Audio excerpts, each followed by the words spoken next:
Amen. Gloire à Dieu. Gloire à Dieu. Alléluia. Alors, j'aimerais intervenir un peu sur nos moments de jeûne d'Esther qui arrive, la 5e édition que l'Église va faire son jeûne d'Esther. Je vais demander d'amener une chaise ici et déposer un panier ici. Que chacun prend un bic et une feuille.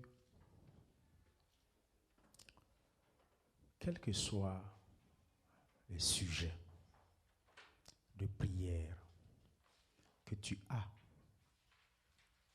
dans ton cœur, énumère-les, qu'ils soient au nombre de 10, qu'ils soient au nombre de 15, qu'ils soient au nombre de 20, peu importe, je vais donner mon temps de la prédication à cela. Un chrétien ne peut parler de Jésus que s'il a des témoignages et des fruits.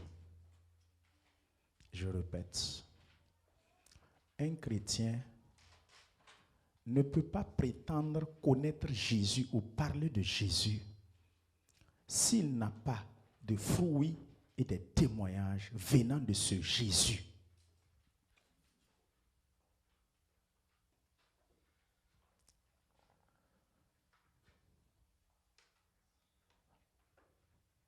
Énumérez vos sujets de prière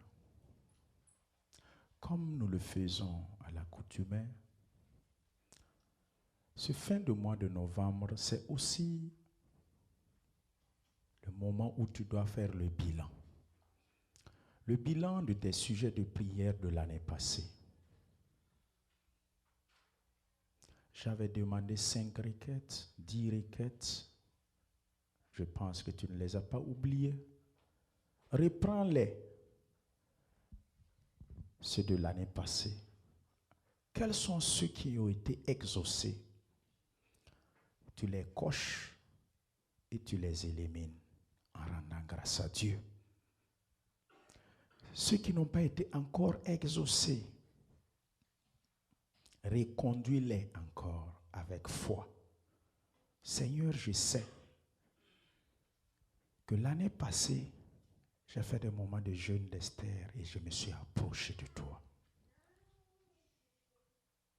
Voici les sujets que j'ai demandés. Sujet numéro 1, sujet numéro 2, requête numéro 3, requête numéro 4, 5. Seigneur, merci. Tu as exaucé le sujet numéro 2, mais tu n'as pas encore exaucé le sujet numéro 4. Je te rends grâce et je te bénis. Je reconnais ce que tu as fait pour moi, pour le sujet numéro 2 que tu as déjà exaucé. Et je sais que le sujet numéro 4 qui n'est pas encore exaucé sera exaucé. Si tu fais le bilan que tous les 5 ont été exaucés, gloire à Dieu. Cela est une action de grâce. Si tu fais le bilan de toutes les 5 requêtes et qu'aucune n'a été exaucée, c'est là que nous allons prêcher ce matin. Nous allons prendre ce temps qui reste pour préparer nos cœurs pour encore notre jeûne d'Esther. Je ne vais pas conduire l'Église à rentrer dans des moments de jeûne d'Esther et ressortir avec des problèmes. Conduire l'Église à rentrer dans des moments de jeûne de prière. Et quand tu es en train de ressortir, tes problèmes deviennent pires même qu'avant que tu ne rentres. Frères et sœurs, il y a une manière qu'on doit rentrer dans les jeûnes. Et c'est ça que nous allons nous parler.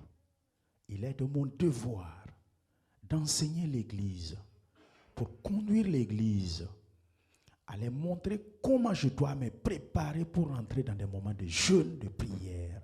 Parce que dans le jeûne, Tu rentres et tu ressors avec des réponses et des exaucements.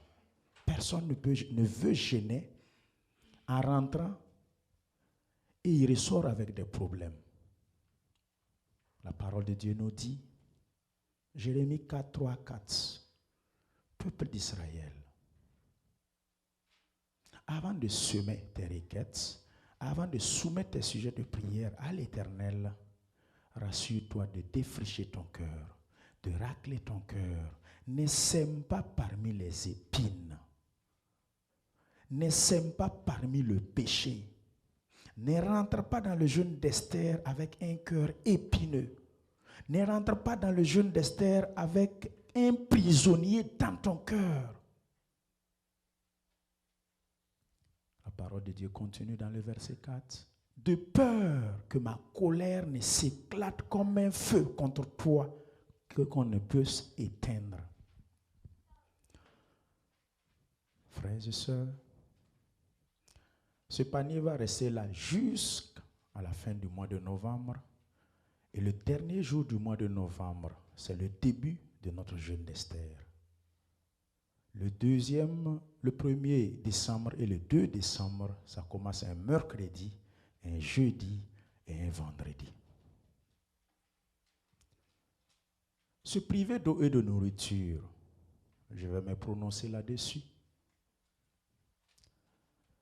Tous ceux qui ont au-delà de 40 ans, 50 ans, ceux qui sont dans la dizaine de la quarantaine, dans la dizaine de la cinquantaine, dans la dizaine de la soixantaine, se priver d'eau et de nourriture, c'est bien. Mais ce n'est pas ça l'essentiel en réalité, le véritable jeûne. Le véritable jeûne ne consiste pas à ne pas boire ni à manger. Le véritable jeûne, c'est de savoir fermer toutes les portes d'accès à ton âme et à ton esprit, le péché. Je répète, le véritable jeûne, c'est d'avoir la capacité de fermer toutes les portes d'accès du péché en toi. C'est ça le véritable jeûne. Le véritable jeûne, c'est de gêner du péché. C'est ça le véritable jeûne. Elle dit, je jeûne du péché. C'est ça le véritable jeûne. Tous ceux qui sont dans la dizaine, cinquantaine, quarantaine, soixantaine, je vous en prie, flashez votre corps avec de l'eau durant ces 3 jours. Même si vous n'allez pas manger, buvez de l'eau pour flasher votre organisme. Et buvez aussi en quantité. Ceux qui peuvent le faire sans boire, ne vous dérangez pas. Ceux aussi qui sont malades physiquement et qui sont sous traitement et qui doivent prendre des produits après avoir mangé, l'essentiel, c'est de pouvoir fermer votre porte au péché. Suivez votre traitement en prenant votre nourriture ou avec des fruits et suivre votre traitement. Celui qui veut les faire de façon affilée, sans boire ni manger, cela dépend de ta foi. Il te faut une foi pour jeûner sans boire ni manger. Il te faut une foi pour jeûner avec des fruits. Il te faut une foi pour jeûner en mangeant. Il te faut une foi pour pouvoir fermer tes portes d'accès du péché. Tout ce que tu vas faire, il te faut une foi. Si vous avez fini, vous pouvez les déposer dans le panier. Mercredi soir, le panier serait là. Vendredi nuit, le panier serait là. Après, vous le mettez à l'angle. Et ceux qui communiquent toujours, souvenez-vous et rappelez les uns et les autres. Ne mettez pas vos noms, s'il vous plaît, sur vos sujets de prière, sur vos feuilles. Ne mettez pas vos noms. Non. Mettez seulement vos sujets de prière. Et mettez-les dans le panier. Nous allons encore prendre 3 jours. Crier à l'Éternel. Parler avec Dieu. Ce sujet de prière têtu là, qui ne veut pas être exaucé là, qu'est-ce qui se passe? Il faut que tu sois exaucé. Montagne têtue qui ne veut pas bouger là. Qui es-tu montagne? Devant un tel, devant une telle. Il faut que tu sois déplacé. Mets-toi au sérieux pour enfin déplacer ta montagne cette année. Alléluia. Croyez à ce que nous faisons et tu verras la gloire de Dieu. Nous allons lire la parole de Dieu. 1 Timothée chapitre 6, verset 12. S'il y en a encore qui doivent venir déposer, venez déposer avant que je ne commence la prédication. Si je commence et que tu n'as pas encore mis, il faut arrêter jusqu'à la fin du culte avant de venir déposer. Il ne faut pas te lever pendant que je prêche pour venir déposer.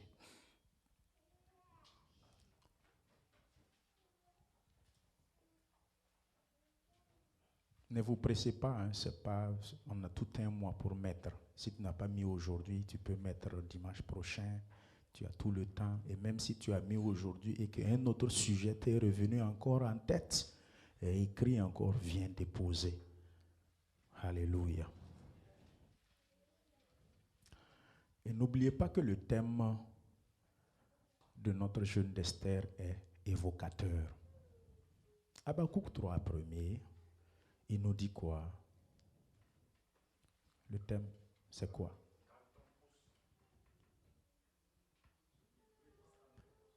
Quel est le thème du jeûne d'Esther de cette année, mes frères?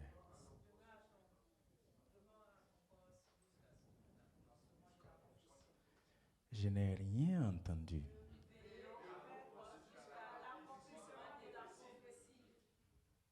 Veillons à nos postes jusqu'à l'accomplissement de la prophétie. Ne quitte pas ta place. Reste là-bas jusqu'à ce que la promesse qui t'a été faite soit accomplie. Ça ne veut pas dire qu'une fois que c'est accompli, tu dois quitter maintenant ta place. Je nous en prie. Ce serait le comportement d'un enfant, de l'enfantillage spirituel. Veille à ton poste. Attends à ton poste. Demeure à ta place en Christ, ta position, ta foi en Christ, jusqu'à ce que la prophétie qui t'a été faite soit accomplie.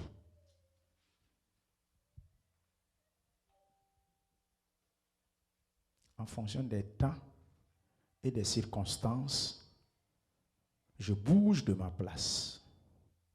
Non. En fonction des temps et des circonstances, je m'incline un peu en étant toujours à ma place. Non. En fonction des temps et des circonstances, je doute en étant à ma place. Je ne crois pas, j'ai peur en étant toujours à ma place. Non. Reste à ta place qui est où? En Christ Jésus dans les lieux célestes jusqu'à l'accomplissement de la parole de Dieu qui a été déclarée sur ta vie, dans ta vie, jusqu'à ce qu'elle s'accomplisse. Amen. 1 Timothée 6,12. 1 Timothée 6,12. Le Seigneur me conduit à reconduire le message de vendredi nuit pour toute l'Église entière. Entra toujours dans le cadre de nous préparer pour le jeûne d'Esther, pour encore la nouvelle année qui commence et pour ces fins d'année. 1 Timothée 6, 12, c'est le même message qui a été prêché vendredi nuit, qui serait prêché encore ce matin. Il est très rare depuis les 5 ans. C'est la première fois que j'entends l'Esprit de Dieu qui me dit « Reprêche le même message que tu as prêché vendredi nuit. » Hier samedi, je demandais un thème pour prêcher aujourd'hui. Il me dit « Reprêche ce que tu as prêché vendredi nuit pour l'Église. » C'est ma première fois en 5 ans d'entendre cette voix. Je sais que c'est à cause de quelque chose qui dit de reconduire ce message. Peut-être c'est pour moi-même, peut-être c'est pour toi, peut-être c'est pour lui, je ne sais pas. Mais ce qui est sûr, quand le rhéma de la parole sort, elle sort pour 4 objectifs. Elle sort en un temps spécifique, adressée à une personne spécifique, pour accomplir un but spécifique en ce temps présent spécifique. S'il nous plaît,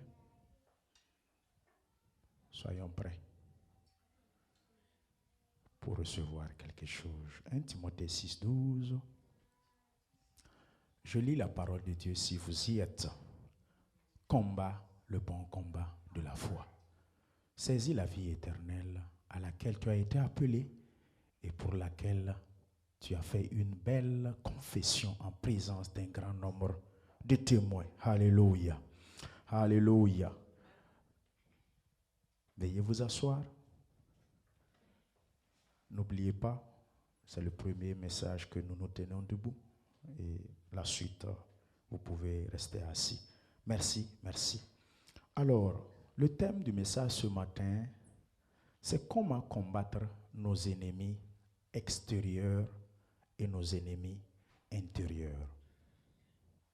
Comment combattre nos ennemis extérieurs et nos ennemis intérieurs.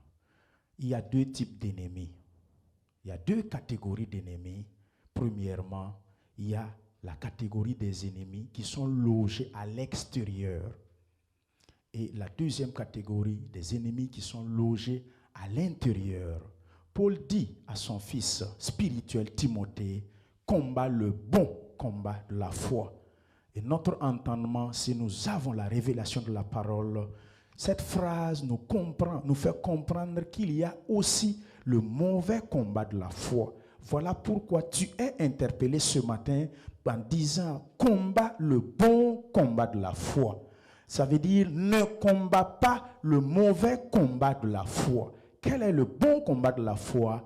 Quel est le mauvais combat de la foi? Le mauvais combat de la foi en Christ, c'est quand un peuple réuni, des chrétiens supposés ou qui sont réellement des chrétiens, sont ensemble, mais qui se boudent, qui se bagarrent, qui ne se saluent pas. Parce que tu m'as offensé hier, parce que tu m'as offensé l'année passée, je te retiens dans mon cœur, je souris avec toi, alors que à l'intérieur, tu es un prisonnier dans mon cœur. Je rivalise avec toi dans l'église, parce que Dieu t'utilise plus que moi. Parce que quand tu es en train de servir le Seigneur, il y a des résultats. Et moi, je te déteste et je développe une haine contre toi. Et je ne te salue pas. À la fin du culte, tu passes par là, je passe par là, on s'évite dans l'église, pourtant chantant ensemble, pourtant priant ensemble, pourtant prenant la Sainte Seine ensemble. C'est ça que Paul dit, ne combattez pas le mauvais combat de la foi. Quand un frère et un frère se bagarrent, quand une sœur et une sœur se bagarrent, se boudent, se querellent, se disputent, se rivalisent dans l'église, c'est ça le mauvais combat de la foi. Frères et sœurs, vous ne pouvez pas servir le Seigneur. Le mauvais combat de la foi, il faut que vous appreniez ce qu'il est du bon combat de la foi. Le bon combat de la foi ne consiste pas à lutter contre chair et chair, à lutter contre ton frère et ton prochain, à bouder contre ton pasteur, à bouder contre ton fidèle. Le bon combat de la foi consiste quoi? À agir de telle sorte afin de saisir la vie éternelle. Frère, est-ce que tu combats en ce moment le bon combat de la foi ou le mauvais combat de la foi? Première catégorie d'ennemis, les ennemis extérieurs. Qui sont ces ennemis extérieurs? En ce qui concerne les ennemis extérieurs, premièrement, nous avons la nature du péché, qui est notre ennemi premier, qui nous mettait loin du Père. La nature du péché, c'est ça qui est mon ennemi premier, ton ennemi premier. La nature du péché, c'est le mur de séparation. La nature du péché, c'est ça qui me bloque, qui m'empêche d'aller directement. C'est ça qui est mon ennemi premier, ton ennemi premier. Frère, le péché est mon ennemi extérieur premier.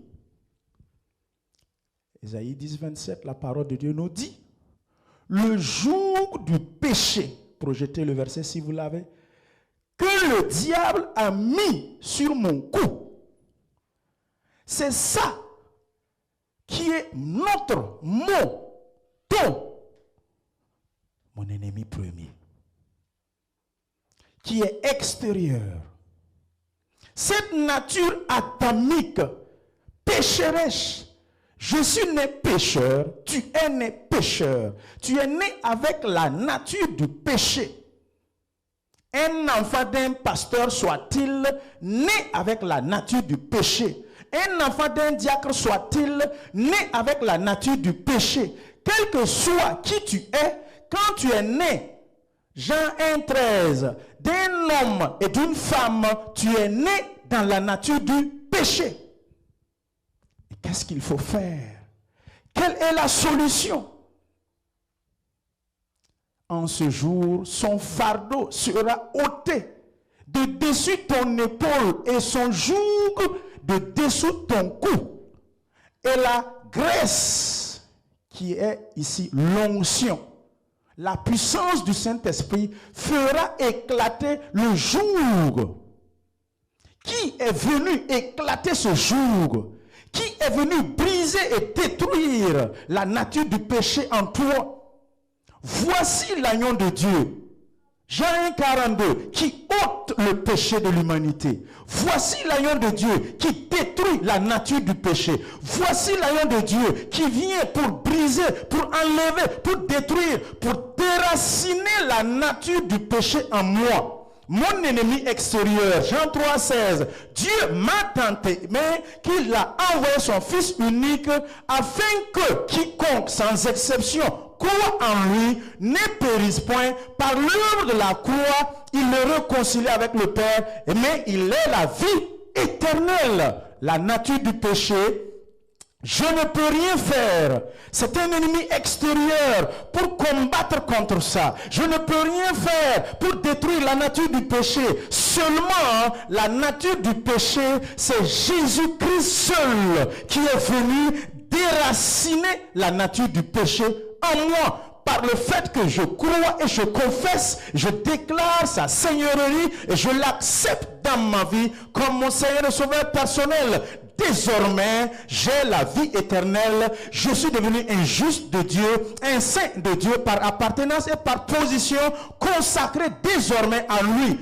Désormais, tout ce qui est en moi est nouveau. Je suis régénéré, retransformé. La nature du péché a été déracinée en moi. Romains 6, 1, 6, la parole de Dieu nous dit à travers le baptême d'eau, je suis mort et ressuscité avec Christ. Mon vieil homme qui est la nature du péché a été déraciné, a été enlevé par l'œuvre achevée de la croix. Désormais, je suis un fils de Dieu. Désormais, tu es enfant de Dieu. Par conséquent, je ne peux rien faire de moi-même pour combattre contre cette nature extérieure du péché.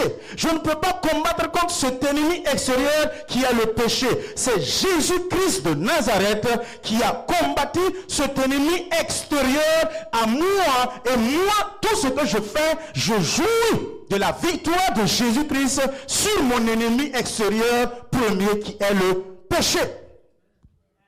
Tu ne peux rien faire là-dedans. Je ne peux rien faire en ce qui concerne la nature du péché. C'est Jésus-Christ. Je ne parle pas les péchés. 1 Jean 1, 8, 9. Si nous confessons nos péchés, je ne parle pas des fruits du péché ou les feuilles du péché. Je parle des racines qui est la nature du péché. Nous demandons pardon pour nos péchés, mais pas pour le péché. Écoutez-moi très bien. Je demande pardon à Dieu pour mes péchés qui sont les feuilles, qui sont ces signaux à travers le fait que je suis charnel, limité. Je ne suis pas encore, mon corps corruptible n'est pas encore régénéré, n'a pas encore revêtu l'incorruptibilité. Je ne parle pas de ces signaux, de ces choses. Je parle de la nature du péché. C'est Jésus qui l'a déraciné. Ensuite, Nombre 23, 23, 24, la parole de Dieu nous dit, dans la parole de Dieu, il y a deux choses, événements majeurs. Il y a les faits divins, il y a aussi les promesses divines. Les faits divins sont déjà là. Oui et amen. Tu ne peux rien faire pour changer par ton jeûne de prière, le jeûne d'Esther qui arrive. Tout ce qui est fait divin sont ainsi et demeurera ainsi. Tu ne peux rien faire par tes jeûnes, par tes prières. Tu ne peux rien changer. Tu ne peux rien, tu ne peux même pas corrompre Dieu. Tu ne peux pas embrouiller Dieu en ce qui concerne les faits divins. Les faits divins, ce sont des facts. Et il a déclaré, il l'a déjà réalisé. Toi, tu ne peux rien faire là-dessus. Tu ne peux que seulement jouir des faits divins. Les appliquer dans ta vie et jouir de ça.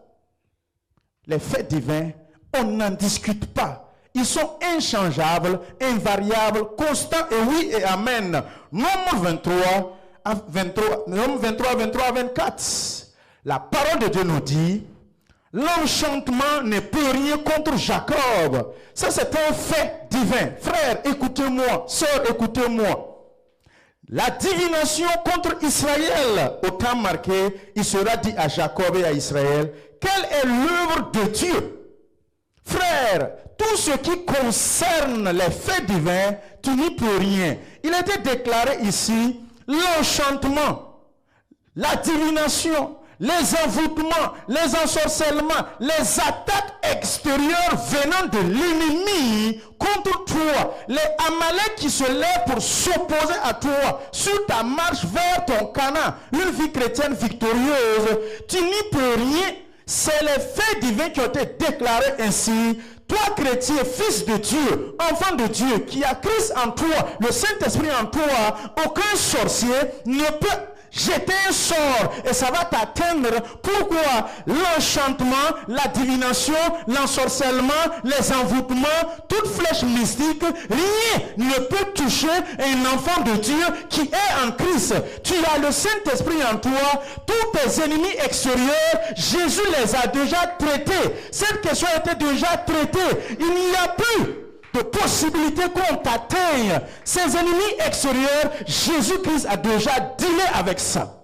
Jésus-Christ a déjà résolu cette question. C'est pas par tes prières, c'est pas par tes jeûnes, c'est pas par ta consécration, c'est pas parce que tu te dévotes pour le Seigneur que à partir de là que tes ennemis extérieurs seront détruits. Ils sont déjà d'office détruits avant même ta naissance.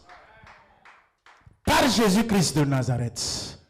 Nos ennemis extérieurs, qui deal avec eux? Alléluia. Genèse 12, 3. Je bénirai ceux qui te béniront, je maudirai ceux qui te maudiront, et toutes les familles de la terre seront bénies en toi. Toujours ce qui concerne l'œuvre du Seigneur. Autant marqué, je vous montrerai ce que est que l'œuvre de Dieu. Quiconque ose maudire les enfants de Dieu, le Père dit, ton Dieu dit, tes ennemis extérieurs qui osent te maudire, qui osent t'attaquer, ta marâtre, tes belles-mères, tes cousines, tes tantes, quelle que soit son identité, qui ose ouvrir sa bouche pour te maudire, Jésus-Christ a déjà été fait malédiction à la croix pour toi, car il a été dit, maudit soit quiconque qui est pendu au bois. Jésus s'est fait malédiction pour que toi, tu sois fait bénédiction. Il n'y a pas de raison que toi, tu t'asseyes et tu crois et tu as peur que ceux de l'extérieur peuvent te maudire. Toi qui es en Christ avec le Jésus-Christ en toi. Frère, tout ce qui est des ennemis extérieurs, n'ayez pas peur, ne vous en préoccupez pas. Jésus-Christ a déjà traité et dealé avec ça. Ce n'est pas de ton ressort de te lever pour vouloir s'opposer. Il a dit, laisse-moi moi-même, je vais m'occuper de quiconque te maudit. Laisse-moi moi-même, je vais m'occuper de celui qui te bénit. Il te bénit, je le bénis. Il te maudit, je le maudis. Tu n'as rien à faire. La question des ennemis extérieurs, Jésus a déjà géré ça. L'Esprit de Dieu s'occupe de ça. Frère, n'oublions pas la parole de Dieu. Zacharie 2:8. Appuyons-nous toujours sur la parole. C'est notre code de conduite. C'est notre rempart. C'est notre bâton sur lequel nous nous appuyons pour nous lever. À qui irions-nous? Jean 6, 58, 66. C'est toi seul qui as la vie, qui a la parole de vie. C'est toi seul, quand tu parles, tout se régénère. Quand toi tu parles, j'ai la vie en moi. Frères et sœurs, croyez en la parole de Dieu. Si tu n'as pas un autre Dieu, si tu n'as pas une idole ailleurs, si tu n'as pas une autre croyance ailleurs, sinon la parole de Dieu, je te prie, crois en la parole de Dieu qui sont des faits déclarés en toi, déclarés pour toi. Tu n'as pas d'autres ressources, c'est la parole de Dieu en tant qu'enfant de Dieu. La plupart du temps, je ne suis pas les fétiches. La plupart du temps, on ne suit pas les idoles. La plupart du temps, on n'adore pas ces choses sataniques de la tradition. Mais aussi ce Jésus qu'on prétend suivre, on doute de lui. Qu'est-ce qui se passe? Ce Jésus aussi qu'on prétend aimer, dont nous sommes co-héritiers avec, en fonction des temps et des circonstances, je gratte ma tête. Est-ce que ça là? Non, frère. Si tu veux croire, crois avec conviction, en totalité, de façon entière. Zacharie 2:8.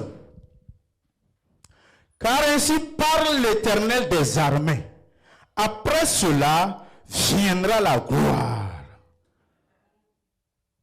Après cela viendra la gloire. Après quoi? Cela est mis pour quoi?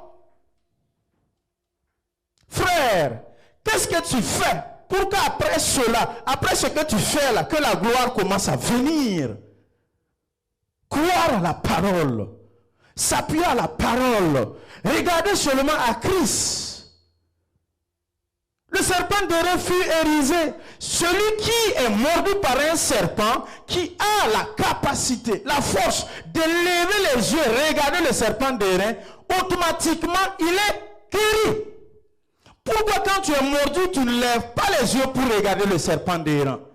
Mais seulement tu baisses ta tête, tu regardes ailleurs, tu regardes au pasteur, tu regardes à ce diacre, tu regardes à ce prophète.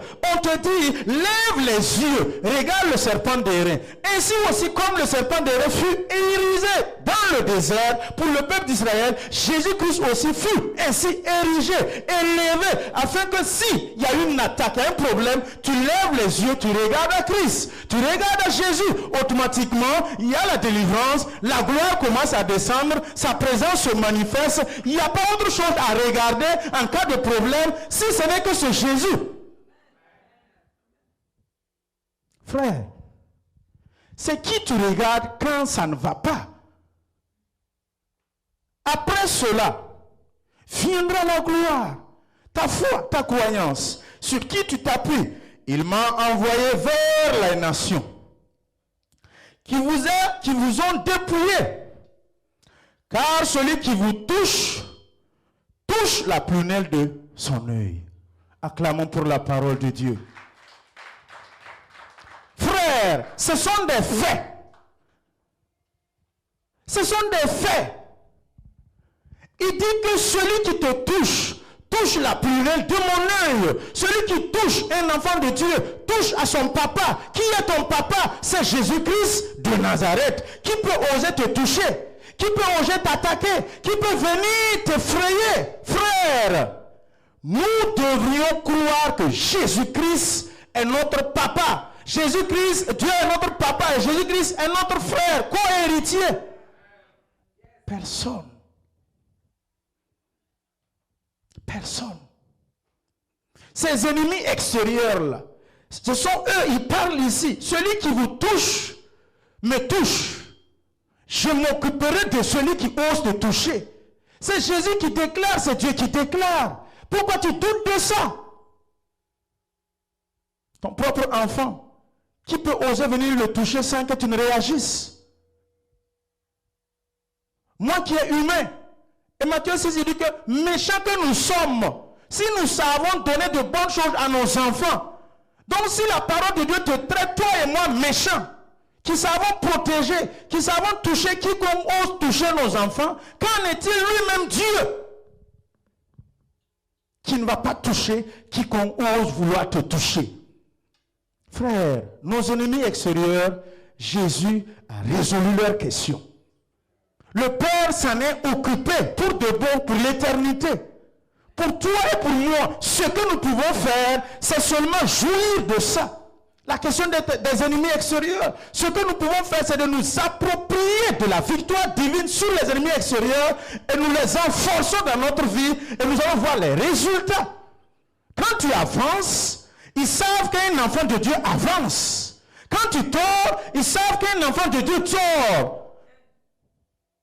Tu ne rugis pas pour être un lion, mon frère. Tu rugis parce que tu es un lion. Tu ne parles pas ta langue maternelle pour être de cette nationalité. Non. Tu parles ta langue maternelle parce que c'est ça que tu es. Que c'est ça qui est ta nationalité. Je ne parle pas Moré pour être Mossi. Je parle Moré parce que je suis Mossi. Tu es un verbe d'état.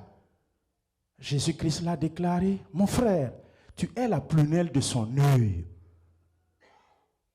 Moi-même qui ai arrêté, toi qui as arrêté costaud comme ça là, est-ce que quiconque va vouloir venir te toucher ton œil, mettre son doigt sur ton œil, mon ami, tu ne vas pas réagir? Toi-même qui n'es pas Dieu, tu ne vas pas réagir? Qui peut oser venir te toucher?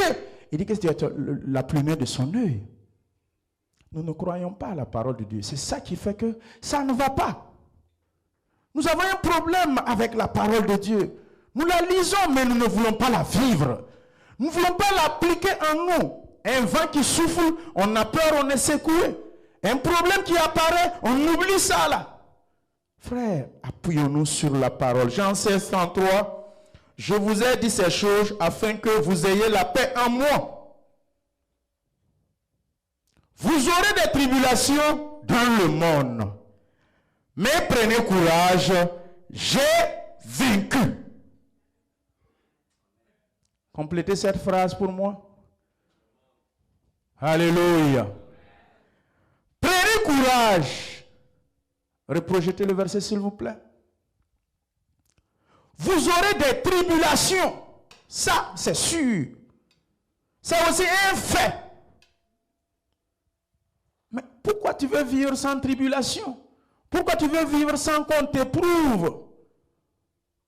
Avant toute élévation, Dieu teste. Ça, tu n'y peux rien. Jusqu'à la fin des temps du monde, avant toute élévation, Dieu te testera. Tu n'y peux rien. C'est comme ça. Mais prenez courage quand viendra les tribulations. Prenez courage quand viendra les oppositions. Pourquoi? Parce que j'ai vaincu. Pas que je vaincrai. J'ai vaincu. J'ai déjà vaincu le monde pour toi. Tu n'as pas une autre victoire à faire pour t'appliquer à toi. Il y a une victoire initiale première divine qui est déjà faite d'office, que toi maintenant tu t'en appropries parce que tu es son fils. Alléluia. La parole de Dieu nous dit quoi? Galates 4, premier. Projetez-vous ainsi, c'est ça. Aussi longtemps qu'enfant de Dieu, tu vas être esclave, tu n'es pas différent.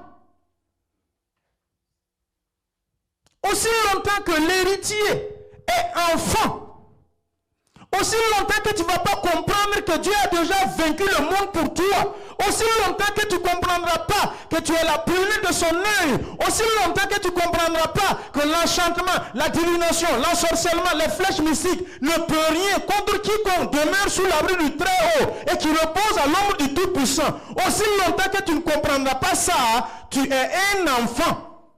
Et quand tu es un enfant, il dit quoi? Tu n'es pas différent de l'esclave. Frère, nous sommes des enfants de Dieu. Je suis un enfant de Dieu. Les ennemis extérieurs, Dieu s'en est en chargé. Quoique tu sois le maître de tout dans la maison de ton Père. Tu as tout ça là. Un héritage. Tu es né trouver une victoire. Jouis de la victoire. Pourquoi tu veux te battre pour une autre victoire? Est-ce que tu peux faire une prouesse? Quand tu dors la nuit là, qui garde? Nous venons à l'église, lions-les, lions-les, lions-les, lions-les. Et puis on sert comme ça. Tu peux lier quoi? Tu peux lier Satan? Tu peux lier le démon? Est-ce que tu le vois même? Je hache Satan, je hache. Et puis il transpire. Mon ami, est-ce que toi-même ça marche dans ta tête? Est-ce que ça fonctionne dans ta foi? Qu'est-ce qui ne va pas? Apocalypse était clair. Au dernier temps marqué, l'archange Michael s'en chargera du diable de le lier et de le jeter dans une étanche éternelle. Toi, tu ne peux pas lier Satan. Toi, tu ne peux pas lier quoi que ce soit. Ce que tu peux faire, c'est de chasser les démons et guérir les malades. Au nom de Jésus-Christ. C'est Jésus-Christ, c'est Dieu lui-même qui s'en charge. Tu n'as pas une victoire nouvelle à nous donner. Pasteur, tu n'as pas une victoire nouvelle à donner à l'église, aux fidèles. Tu ne peux que t'appuyer sur la victoire de Jésus. Et tu enforces cela dans la vie des chrétiens. Frère, qu'est-ce qui ne va pas? Comprenez votre foi en Christ. Comprenez la révélation de la parole. Tu ne peux pas créer une autre victoire. Non, c'est l'unique victoire divine que le Seigneur Jésus-Christ en a fait à la croix de Golgotha il y a plus de 2000 ans. Toi seulement, ce que tu fais, c'est de jouir. Jouissez de la victoire divine. Croyez en la victoire divine. Appliquez cette victoire divine sur vos vies. J'ai vaincu le monde. L'œuvre de la croix. Nous avons utilisé ça pour notre sainte scène. Si nous croyons à ce qui a été fait à la croix de Golgotha, les résultats sont sortis. À partir de l'œuvre achevée de la croix, tout est accompli. Comment vous comprenez cette phrase? Quand on dit c'est accompli, là, ça veut dire quoi? Mission accomplie. L'œuvre que tu m'as envoyé faire là, c'est accompli. Donc il n'y a pas un autre accomplissement que toi tu peux venir accomplir en dehors de ce que Jésus a accompli à la croix. Petite vexation là, tu n'es pas gonflé. Tu n'es pas énervé, tu n'es pas fâché. Est-ce que toi, comme ça, tu vas accepter, on va te frapper? La procession de Jésus, flagellé, cracher dessus, jusqu'à te crucifier, toi tu vas accepter ça? Non. Tu n'es même pas prêt pour subir une petite critique. Quand on te critique, tu es fâché. Tu veux te justifier. Quand on t'accuse un peu, on diffame un peu sur toi, tu souffres. Tu veux couvrir ta réputation. Frère, tu n'as pas une autre victoire en dehors de celle de la croix. On touche ta petite orgueil là. Comment tu fais? Entre ta femme et toi-même à la maison là. Vous vous boudez pas? Ta petite orgueil. Ton frère et toi, vous ne vous saluez pas. C'est quelle victoire que tu peux faire? Qui suis-je? Qui tu es? Tu ne peux pas avoir une autre victoire que celle de la croix que Jésus t'a donnée. Prends, vis de ça, accepte ça. Les ennemis extérieurs, la croix s'en est occupée. Isaïe 54, 17. Toute arme qui est forgée, toute langue qui s'élève contre toi, projetée. Il dit quoi? Qu'est-ce que la parole de Dieu dit? Qu'est-ce que la parole de Dieu dit? Ce sont les ennemis extérieurs. Toute arme qui est forgée, quand on parle forgée, ça veut dire préparer, envisager, planifier, projeter contre toi. Tu es assis tout de suite là. Est-ce que tu sais dans ton village, tu sais dans ton service, est-ce que tu sais à l'église même, quelqu'un projette, quelqu'un planifie, quelqu'un envisage de t'empoisonner, tu ne sais pas ça. Quelqu'un planifie de te tuer, tu ne sais pas ça. Quelqu'un au village envisage de te flécher d'une fesse mystique, tu ne sais pas ça. Tu ne sais pas si quelqu'un planifie, forge des armes contre toi. Il dit quoi? Ça sera sans effet. Nous lisons ça, mais on ne croit pas. C'est ça notre problème. Combien de fois tu lis cette référence? Tu la récites comme un slogan. La récitons comme des slogans bibliques. Les slogans bibliques ne sauvent personne. Les slogans bibliques n'aident personne. Tout ce que tu vas dire de la parole de Dieu en tant que slogan, il n'y aura pas d'effet. Vivez la parole. Croyez en la parole.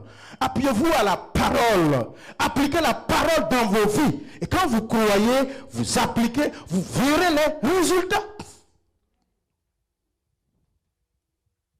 Vous pensez que, depuis que tu es né jusqu'à ce matin-là, tu penses que tu n'as jamais été empoisonné un seul jour? Moi, en tout cas, je ne pense pas ça. C'est seulement le Seigneur qui a transformé ça en vitamine. Tu n'as pas su. Il n'y a pas quelqu'un qui a 40 ans assis ce matin, 50 ans assis ce matin, qui peut jurer, lever son doigt, qu'il n'a jamais été empoisonné ou envoûté. Mais tu n'as pas su. Le Seigneur a géré ça pour toi à ton insu. Je combats des combats cachés que tu ne sais même pas. Les ennemis extérieurs, là, c'est Jésus-Christ qui s'en charge. Exode 14, 14. Ne craignez pas, n'ayez pas peur, ne vous questionnez pas, ne vous doutez même pas de quelque chose. Observez seulement ce que Dieu va faire pour vous aujourd'hui. Pharaon que vous voyez, les Égyptiens que vous voyez, vous ne les reverrez plus jamais. L'Éternel combattra pour vous et vous garderez le... Mais pourquoi tu ne veux pas garder le silence? Pourquoi tu veux tout le temps murmurer, parler, répliquer, répondre? L'Éternel combattra pour toi, tu garderas le silence. C'est parce que tu parles trop que tu ne vois pas les combats et que tu n'as même pas de combat. Tu veux combattre toi-même, tu veux répliquer toi-même, tu veux répondre toi-même, tu veux te justifier toi-même. Jacques 1:20, toute colère de l'homme n'accomplit jamais la justice de Dieu. Il faut laisser le Seigneur te venger, répliquer, répondre. Tu n'as rien fait. Qu'est-ce que tu as fait? Tu ne fais que louer, tu ne fais qu'être chrétien, tu ne fais que confesser ta foi. Et ainsi, Amalek, les ennemis, le monde des ténèbres s'élève contre ta vie. Frère, les ennemis extérieurs, là, le Seigneur en est occupé. Il a géré ça. Qu'est-ce que je peux faire? En circulation, quand tu es sur le highway, là, tu te connais toi-même dans ta voiture, mais celui qui est sur la ligne à gauche, la ligne à droite, devant et derrière, là, tu connais leur identité dans la voiture. Peut-être lui là, il est drogué en circulant. Lui là, il est sous l'effet de l'alcool. Lui là, il a fait quoi? Il vient de bagarrer avec sa femme et puis il est très colérique dans sa voiture là. Il boude seul. Et celui qui est derrière, mon ami, sa montagne sur sa tête là, il ne sait même pas comment décharger ça. Et toi maintenant tu es au milieu. Tu siffles et tu es content. Tu ne sais pas qu'il y a des dangers potentiels qui se sont entourés. Frère, qui s'occupe de ça? Qui s'en charge des combats cachés qu'il combat pour toi? Si ce qui est extérieur là, c'est lui qui s'en charge.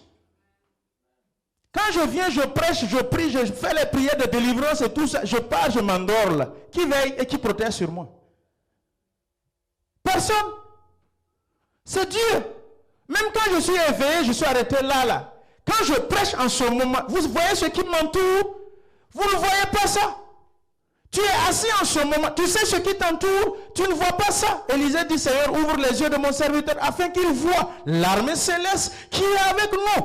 Par rapport à cette armée syrienne, ce qui est avec nous est plus fort, est plus puissant. Croyons à la parole de Dieu. Le problème, c'est que nous voulons voir avant de croire. Mon ami, c'est plus, ça ne marche plus. Ça, c'est pour le païen. Celui qui n'est pas encore né de nouveau, c'est lui qu'on dit, vois avant de croire.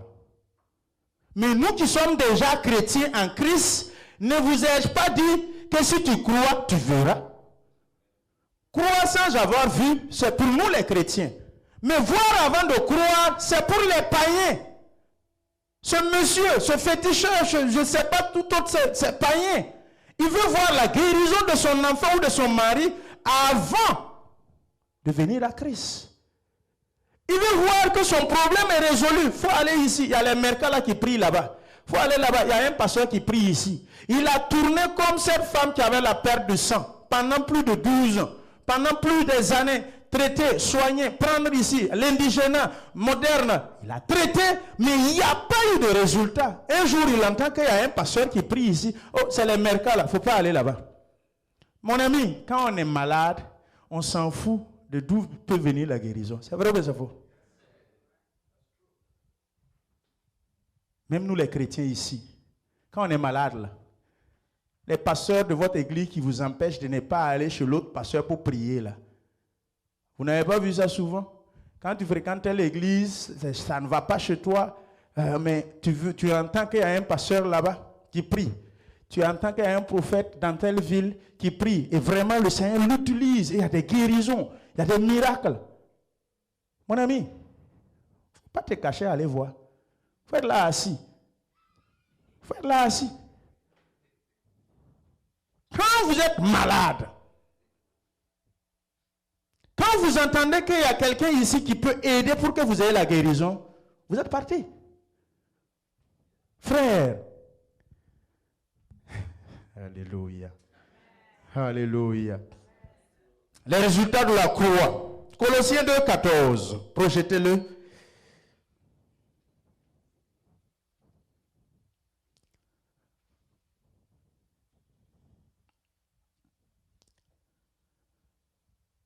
L'œuvre de la croix. Il a effacé l'acte dont les ordonnances nous condamnaient et qui subsistait contre nous. Il l'a détruit en le clouant à la croix. Frère, c'est quoi tu peux détruire ici? C'est quoi tu peux clouer ici? Il a effacé les actes. C'est quoi qui a effacé? Vous pensez que c'est l'éponge qui efface le tableau? Vous pensez que c'est votre torchon que vous utilisez pour effacer l'eau qui est versée ou bien soit le jus qui est versé dans ta maison? Il a effacé l'acte. L'acte là même c'est quoi? Tous les actes pécheresses causés par les ancêtres. Tu n'étais même pas né. Papa ou maman est allé poser des actes d'alliance, pactiser avec les démons, le tel du village.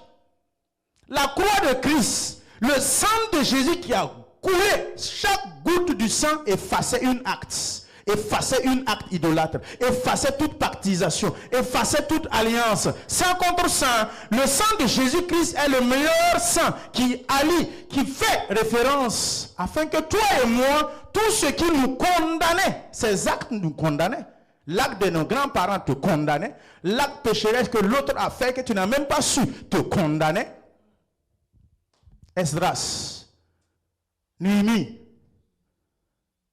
Daniel, ils ont tous prié, demandant au Seigneur, pardonne les péchés de mes ancêtres. Daniel n'était pas né de ce que Babylone, de ce que Israël faisait. Esdras n'était pas né. Néhémie n'était pas né. Demandez pardon pour les fautes de mes ancêtres. Demandez pardon pour les péchés de mes parents.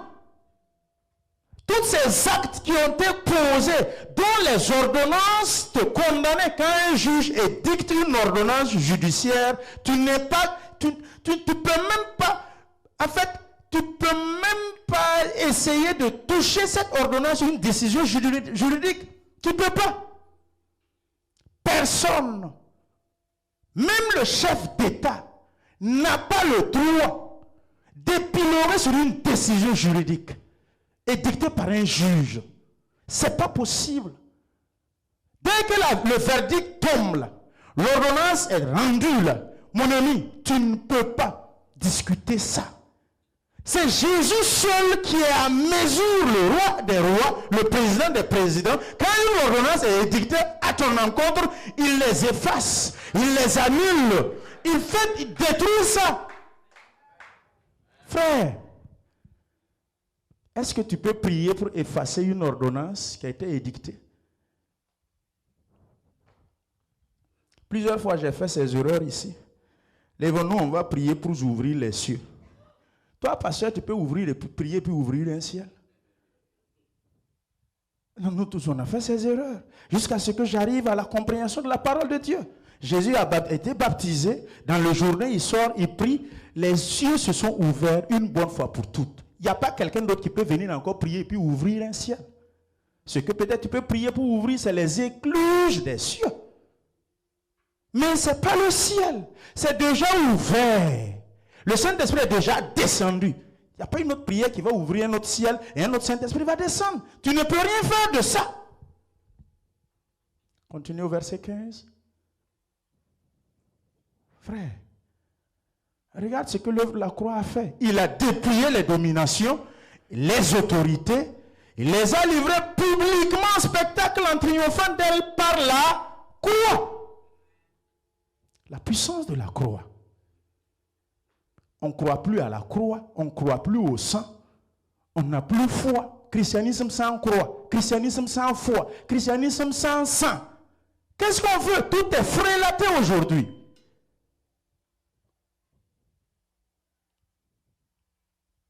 On veut seulement qu'on prie, son corps fait la sensation. Mon ami, ça là, ça va t'amener nulle part. Non, quand le pasteur a prié, mon corps a fait Quand le pasteur a prié, j'ai vibré comme ça. Mon ami, ça va t'amener nulle part. Ça ne te guérit, ça ne fait rien. C'est l'œuvre de la croix, la victoire en Christ. Frère, Apocalypse 12, 11.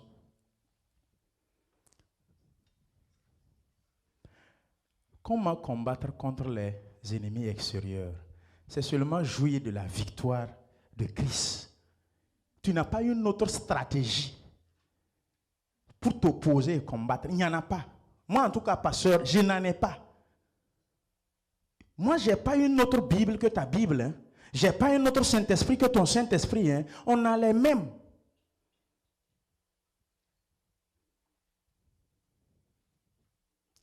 Ils l'ont vaincu à cause du sang de l'agneau.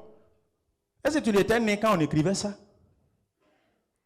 Est-ce que tu existais quand ça là, ça s'écrivait?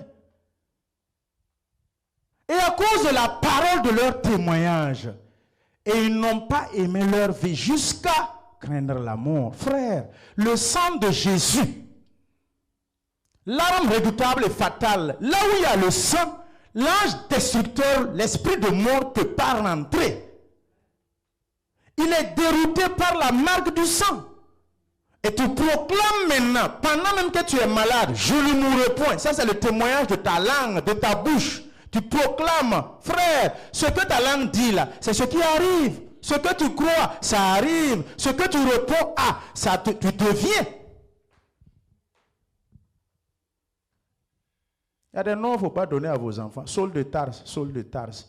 Depuis qu'il est né, on l'appelle Saul de Tarse. Saul de Tarse, il est né 10 ans, 15 ans. Chaque fois, il dit oui, présent, oui, oui. Mon ami, à ses 40 ans-là, il deviendra effectivement Saul de Tarse. Ce que tu réponds à, tu deviendras. Ce que tu crois en, ça va se manifester, se réaliser. Il a dépouillé les dominations. Publiquement, en spectacle, les a livrés en triomphant d'elle par la croix. Et par le témoin de ta bouche, le sang de Jésus-Christ, on l'a vaincu. Il a été détruit. Jésus-Christ s'en est chargé. Tu n'as rien d'autre de nouveau à faire. Il ne faut pas venir nous faire croire que c'est à travers toi, pasteur, que... Non, non, non. Tu n'es rien, pasteur. Sans Jésus-Christ, ce que tu es seulement, tu n'es qu'un âne de Jésus. Il monte dessus et il marche de triomphateur à triomphateur. Il marche pour aller à Jérusalem. Il marche de conquête à conquête. Mais ne fais pas l'erreur de faire croire que c'est toi. Mon ami, si Jésus descend de ton dos, âne là, qui va étaler sa natte, ses pagnes pour que tu marches dessus? Qui veut un âne? Nous sommes tous des ânes de Dieu, de Jésus, et il monte dessus. Laisse-toi être utilisé par le Seigneur Jésus. Mais premièrement, accepte sa victoire initiale qu'il a faite pour toi. Frère, nous sommes à Apocalypse 1, 17.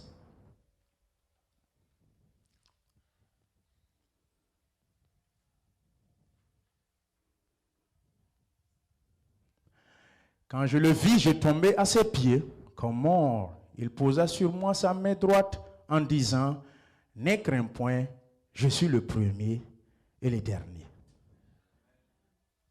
Alpha et Oméga. Le commencement est là. Dieu n'est pas compris dans le temps, dans des bornes fermées. Non. Dieu est dans des bornes ouvertes, les crochets ouverts là. Dieu est en dehors du temps. Il est le premier, il est le dernier. Mais c'est toi et moi, nous ne compris dans le temps. Quand tu es à N, c'est ça qui est devenu par le temps, le chronos. Mais maintenant, ce qui concerne l'infini, moins l'infini à plus infini, ça c'est la seigneurie de Christ. Le verset 18, s'il vous plaît. Et je suis le vivant. J'étais mort et voici, je suis vivant au siècle des siècles. Je tiens les clés de la mort et du séjour des morts. Mon frère, où est ton problème? Jésus, il dit que je suis vivant. Et une fois qu'il est en toi, toi aussi tu es vivant. Il tient les clés, séjour des morts. Et cette clé-là, c'est quoi? C'est Jésus-Christ lui-même la clé. Pourquoi vous ne voulez pas utiliser la clé qui est Jésus? Avec votre langue, utilisez la clé. C'est nous les chrétiens qui avons la clé, mais on se tient devant notre porte, on frappe, on frappe, on frappe, jusqu'à le doigt la fait mal. On frappe. Mon frère, tu as la clé, ouvre et rentre. Arrête de frapper. Si tu as la clé, tu ne frappes plus, tu ouvres. Pourquoi Jésus nous donne la clé, on passe tout notre temps à travers notre ignorance. On frappe la porte, on frappe la porte. Frère, applique la clé, utilise, ouvre et rentre. Mais il faut savoir aussi comment utiliser la clé. Il ne s'agit pas de seulement l'avoir. Tu utilises la clé mal, ça ne va pas s'ouvrir. Cette clé t'a été donnée au moyen de la parole. Frères et sœurs, il n'y a pas une autre victoire pour s'occuper des ennemis extérieurs. Il faut seulement rentrer dans la victoire de Jésus. Il n'y a pas une autre stratégie. Guerre conventionnelle ou non conventionnelle ou guerre asymétrique ou symétrique ou. Il n'y a pas une autre stratégie. C'est seulement celui de Jésus-Christ de Nazareth.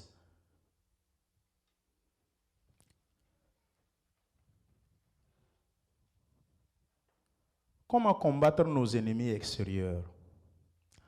Le temps est arrivé. je vais demander à chacun de faire un effort pour que dimanche prochain, il soit là. Il ne s'agit pas de venir seulement dire les ennemis extérieurs, le Seigneur s'en est occupé. Tu as eu l'information. Mais comment toi-même tu dois combattre contre eux?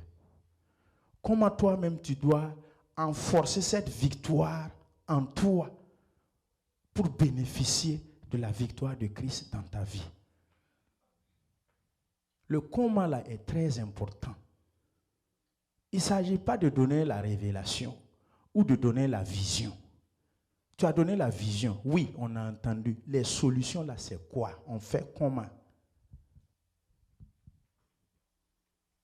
Pasteur, vision là, tu as donné. Oui, j'ai entendu. Mais solution là, c'est où? Il ne s'agit pas de dire j'ai eu une vision. Le Seigneur m'a montré. Oui, il a entendu. On a entendu ça. Tu as montré que le gars va faire un accident. Oui, on a entendu ça. Comment on va faire pour que l'accident n'arrive pas là? C'est ça. Maintenant, là, on veut. Nous allons nous tenir debout.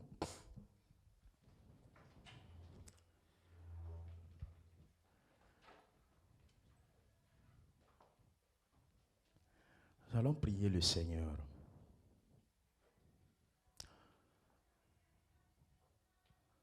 Tu vas faire sortir des paroles pour appliquer la victoire de Jésus dans ta vie. Crois en sa victoire qu'il en a faite à la croix pour toi et pour moi. Jésus-Christ a déjà eu cette victoire. Maintenant, il me revient à moi de l'appliquer en moi. Nous allons élever la voix. Parle à ton Dieu. Je veux rentrer dans ta victoire. Donne-moi à m'approprier de ta victoire. Ton papa t'a légué la richesse, oui, mais tu ne sais pas comment utiliser. Prie, commence à prier. Élève ta voix et prie. Tu as écouté la parole. Tu n'as pas entendu dire que tu dois faire une autre victoire. Tu as entendu qu'on a dit que Jésus-Christ a déjà remporté la victoire pour toi. Maintenant, c'est à toi d'appliquer cette victoire de Christ en toi.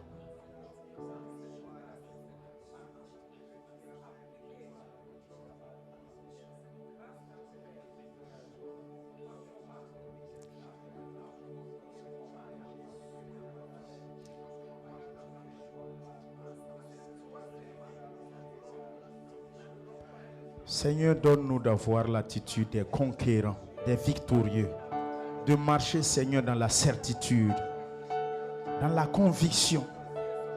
Seigneur, aide-nous à pouvoir avancer dans ta victoire, mettre nos pieds dans tes pieds et marcher, Seigneur Père éternel, en toi. Jésus-Christ de Nazareth, glorifie ton Saint-Nom dans nos vies. Bénis ton Église, que nous soyons conscients que nous sommes plus que vainqueurs. Que ton peuple soit conscient que nous sommes victorieux. Que Christ en nous, l'espérance de la vie, de la victoire, l'espérance de la réussite, du succès. Jésus-Christ de Nazareth, étends ta main et donne-nous cette assurance. Donne-nous, Seigneur, cette puissance et cette capacité. Jésus-Christ, merci encore et encore. À la gloire de ton nom, nous avons prié. Amen. Apocalypse 6, 2.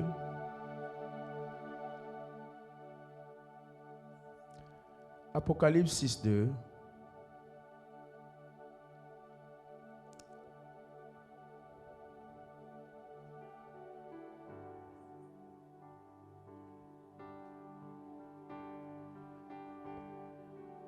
Nous allons le lire ensemble au top départ. 1, 2, 3.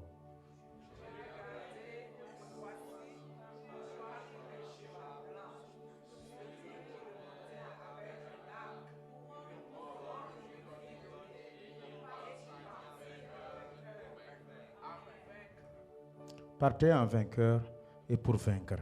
Amen.